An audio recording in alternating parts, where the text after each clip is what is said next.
Асканур каналына қош келдіңіздер.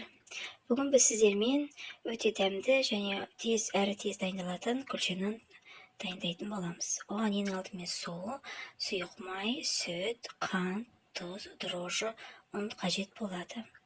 Енді осылардың барлығын қосып, қамыр илейміз.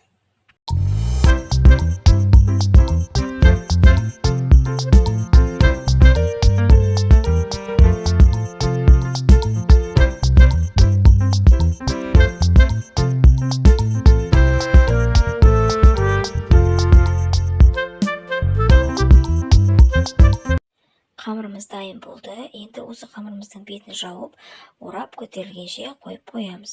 Көтерілген қамырымызды әрқайсысын 100 граммнан өлшеп дөңгелетіп противенге саламыз.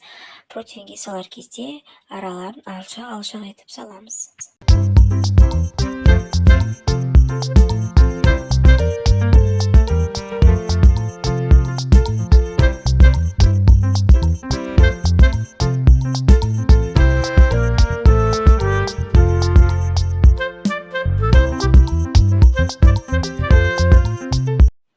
Міне қамырымыз дайын болды.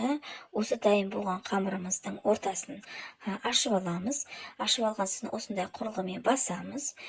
Одан кейін ол қамырымыздың ортасына қара күнжіт пен ақ күнжіт салуға болады. Менде қарасы болмағандықтан ағын салдым.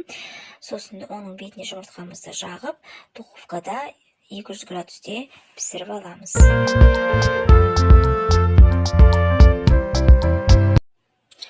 Күлшенанымыз дайын болды. Өте жұмсақ, әрі дәмді болып пісті. Ас болсын.